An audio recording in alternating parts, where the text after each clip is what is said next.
Assalamualaikum warahmatullahi wabarakatuh.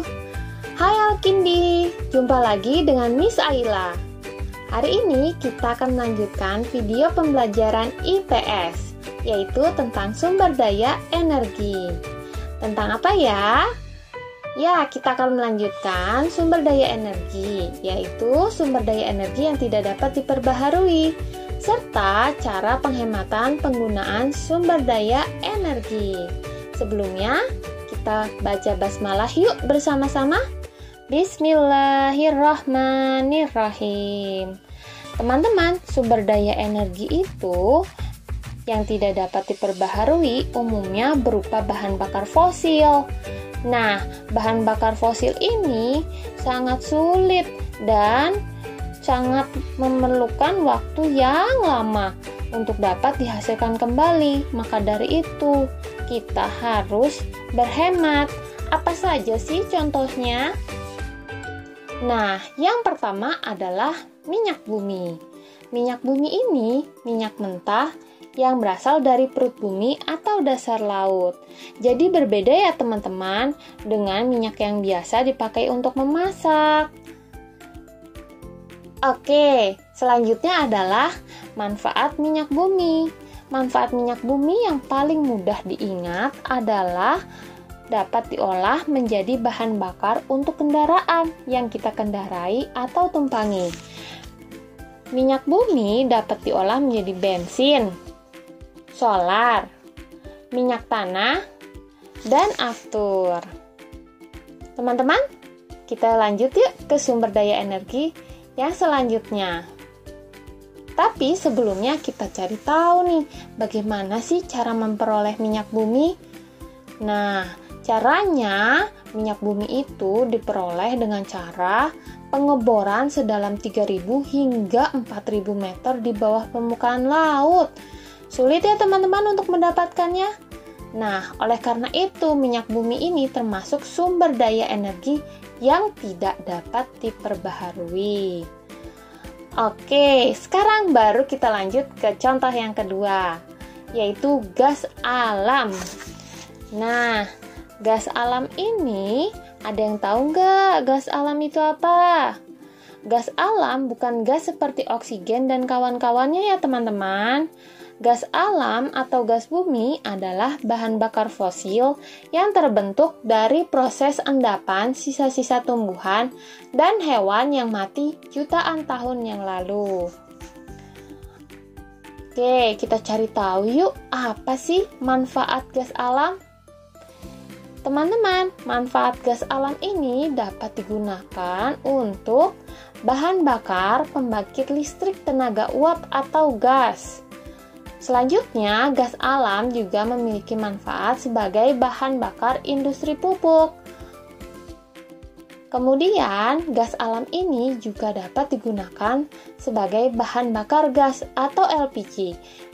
Tabung gas LPG ini dapat kalian jumpai di dapur kalian. Nah, di dalamnya itu berasal dari gas alam loh teman-teman. Lalu, bagaimana ya cara memperoleh gas alam? Ya, sama seperti sumber daya lainnya. Cara memperoleh gas alam diperlukan pengeboran ke dalam perut bumi, kemudian disalurkan ke tangki-tangki penyimpanan melalui pipa-pipa. Oke, kita lanjut yuk ke sumber daya energi yang tidak dapat diperbaharui. Yang ketiga yaitu batu bara. Tahukah kalian bahwa batu bara tercipta dari sisa-sisa tumbuhan dan hewan? Sisa-sisa tumbuhan dan hewan ini terendap sekitar jutaan tahun lalu. Makanya, batu bara disebut sumber daya energi yang tidak dapat diperbaharui. Adapun manfaat batu bara dapat digunakan untuk memenuhi kebutuhan energi industri dan transportasi. Seperti yang pertama, pembangkit tenaga listrik. Nah, yang kedua yaitu kereta api bertenaga uap. Sebagai bahan bakarnya menggunakan batu bara. Dan yang ketiga, batu bara dapat dimanfaatkan sebagai bahan mentah untuk industri besi dan baja. Lalu bagaimana ya cara memperoleh batu bara? Ya, batu bara untuk memperolehnya diperlukan penggalian, teman-teman. Batu bara ini akan habis jika dipakai secara terus-menerus.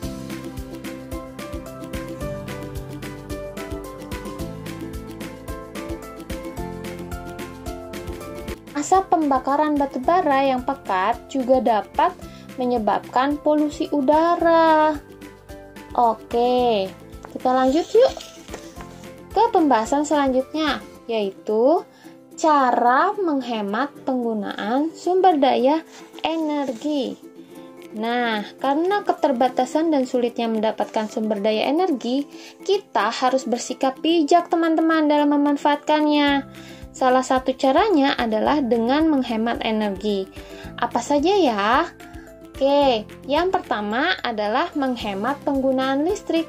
Ini adalah cara-cara menghemat penggunaan listrik yang dapat kalian lakukan di rumah. Misalnya saja ketika kalian mau tidur, matikan lampunya ya. Oke, selanjutnya ketika sudah siang hari atau sudah pagi hari, kalian juga mematikan lampu karena sudah terang di luar, jadi tidak perlu nyalakan lampu lagi.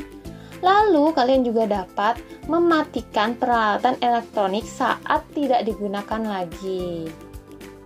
Nah, teman-teman, itu tadi cara menghemat penggunaan listrik. Selanjutnya, kita dapat menggunakan sepeda atau kendaraan umum, teman-teman. Nah, ke tempat yang dekat. Menyenangkan ya menggunakan sepeda dan kendaraan umum. Selain itu, kita juga dapat loh berjalan kaki ke tempat yang dekat. Ini adalah salah satu cara kita menghemat sumber daya energi. Yuk teman-teman, mulai sekarang kita hemat dengan cara berjalan kaki, menggunakan kendaraan umum, atau menggunakan sepeda ke tempat yang dekat. Oke, selanjutnya kita juga dapat menggunakan sumber daya energi alternatif. Maksudnya, ya kita dapat menggunakan alam. Contohnya saja menjemur pakaian di bawah sinar matahari. Daripada kalian menggunakan pengering mesin cuci, kalian bisa menjemur pakaian kalian di bawah terik sinar matahari. Selain itu, energi alternatif kita juga dapat menggunakan biogas dan biomasa untuk memasak. Lalu, energi alternatif yang terbaru dan terkini adalah menggunakan kendaraan berbahan bakar listrik. Ya, lebih hemat penggunaannya daripada menggunakan bahan bakar seperti bensin, solar, dan lain-lainnya. Teman-teman, itu tadi penjelasan dari Miss Ayla tentang sumber daya energi yang tidak dapat diperbaharui dan cara menghematnya. Sudah paham ya? Oke, Miss Ayla ucapkan terima kasih dan Miss Ayla akhiri dengan salam. Wabillahi taufiq wal hidayah. Wassalamualaikum warahmatullahi wabarakatuh. Dadah teman-teman, sampai jumpa di video selanjutnya.